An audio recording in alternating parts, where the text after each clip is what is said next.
Dear Patriots, before the news starts, please subscribe to our patriotic channel by clicking the subscribe button. Give us a thumbs up to this video. Don't forget to leave your opinion below in the comments section. Share the news on Facebook and Twitter so you friends see it. Thank you. Internet is going crazy over Ivanka and Tiffany Trump's newest bikini video from Mar-A-Lago. Half-sisters Ivanka and Tiffany Trump spent their Christmas at the Mar-A-Lago. They posted a video of them in bikinis to Instagram blowing kisses and wishing America a happy Christmas.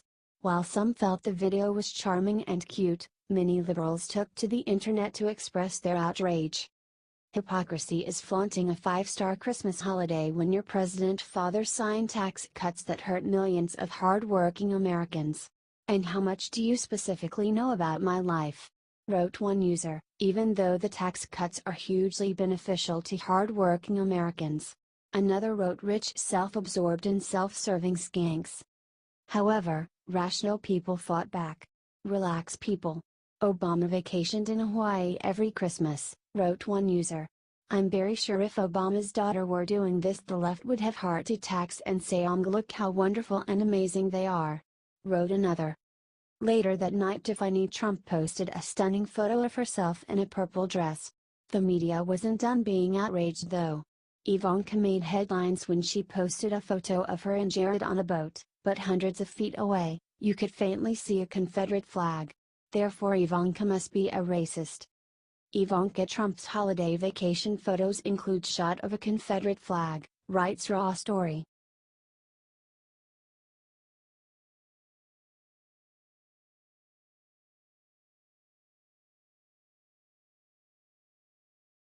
CNN hosts throw Hissy fit because they can't stalk Trump while he's golfing.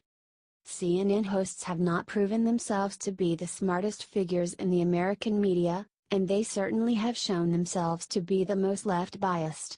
Recently, however, they have demonstrated just how desperate they have become for a story about Republican President Donald Trump. The president is currently on a Christmas holiday break in Florida, and he wanted to unwind by playing a round of golf, which he is certainly entitled to do. However, CNN decided to stalk him by placing cameras near the golf course, even though Trump relaxing is far from a newsworthy story. Thankfully, the president's team outwitted CNN by placing a van in the line of sight between CNN's camera and Trump to afford him some privacy and block them from filming him. CNN hosts Brianna Keilar and Don Lemon could not handle this lack of total and complete access to the president. Sniffed Lemon to Dan Merica, so Dan, you're in West Palm Beach, you're traveling with the president, understand he played another round of golf today. CNN got video of the president playing golf for the last few days. But I understand something different happened today. What was it? Merica replied, as though it was some sort of tragedy or scandal. Today, a big white box truck parked in front trying to obscure our shot of President Trump golfing. Now it may seem trivial, but it is important to give video as the president does these things on a daily basis. And goes to something that is larger, the president and the White House have tried to obscure the fact that President Trump golfs on a regular basis. Do you think CNN is pathetic for stalking Trump like this?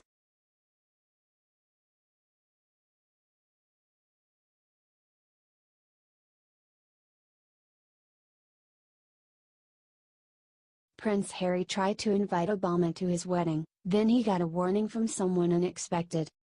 Britain's Prince Harry decided to marry an American actress from Los Angeles named Meghan Markle, and then thought that the perfect two people to invite to their upcoming wedding in England would be former President Barack Obama and former First Lady Michelle Obama.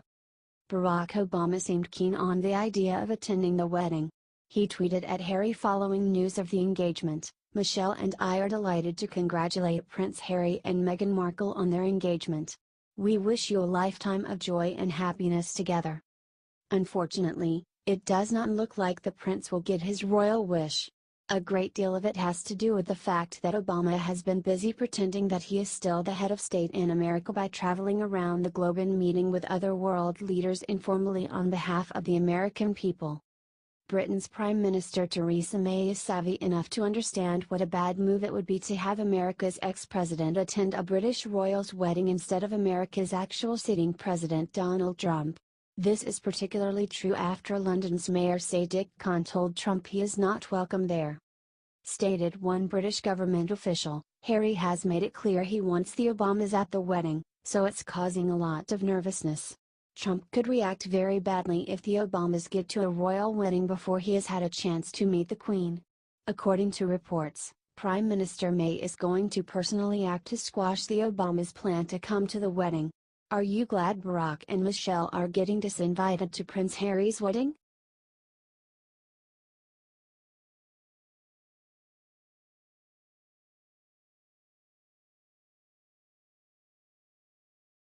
NYC Mayor Bill DeBlasio compares his suffering to Gandhi. Politico wrote a puff piece about New York City Mayor Bill DeBlasio. In the interview, DeBlasio compared his struggles as a politician to that of Gandhi. In the interview he discussed why he wouldn't run for president. And about how despite accomplishing major successes, people still don't like him very much. De Blasio chalks up the fizzling of his progressive agenda to being overtaken by the Bernie Sanders campaign, which launched at a much smaller event on the other side of the Capitol 2 weeks earlier in the spring 2015, but became a phenomenon while focusing on many of the same issues, only with much wider support, writes Politico. De Blasio explained that when he fails he doesn't give up, and doesn't think anyone should give up on his progressive message. I want to talk to anyone who thinks that and tell them they need to start thinking more. I mean, give me a break, said de Blasio. So every time someone tries something and it doesn't work, it invalidates anything else they might do going forward? Tell Thomas Edison that, and Henry Ford, tell Mahatma Gandhi, he said. How many people fell on their faces along the way trying things, experimenting with things, had setbacks. There's no leader who hasn't had setbacks, he said.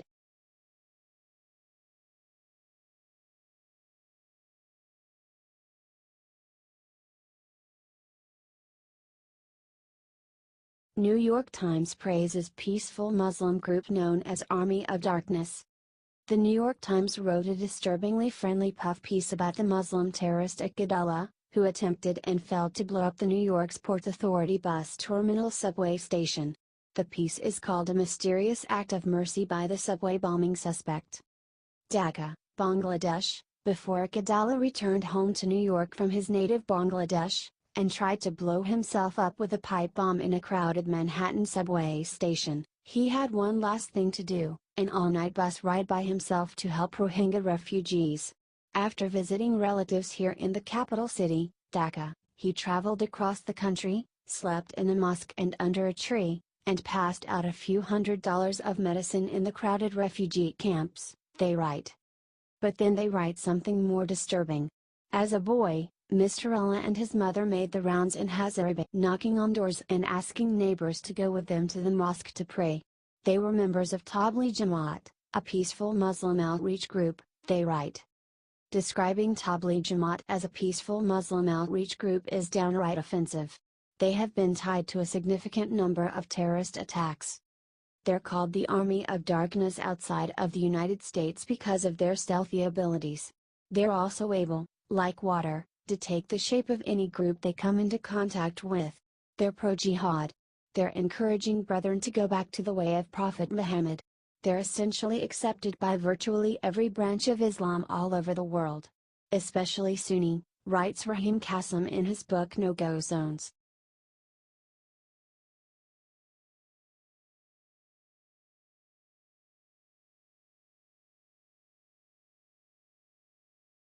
Libs are flipping out over what John Kelly said about Robert T. Lee, you'll crack up.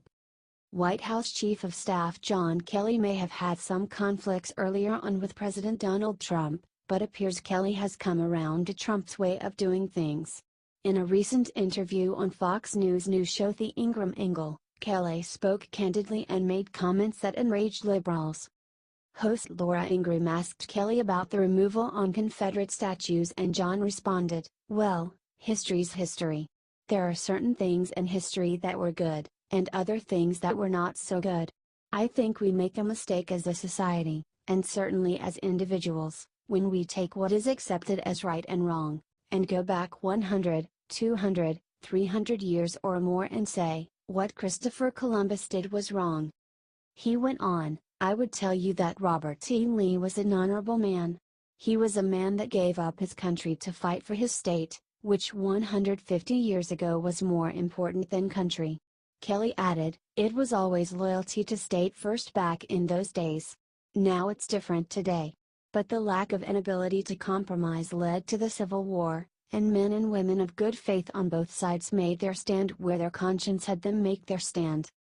Unsurprisingly, John's common sense and honesty did not go over well with liberals, who liked their history revisionist. Wrote an angry Chelsea Clinton on Twitter in response, General Kelly, there is no compromise regarding slavery. Ever. And, the Constitution's original 3/5 ths compromise was an abomination. Wrote another liberal named Walter Schaub, it appears John Kelly is going as a racist for Halloween. I suspect he's also going as one for Wednesday, Thursday, Friday, Saturday. Tweeted left-wing Omar Vade, we call for the resignation of John Kelly. We won't tolerate the defense of slave owners. Do you think Kelly should continue speaking the truth and ignore closed-minded liberals?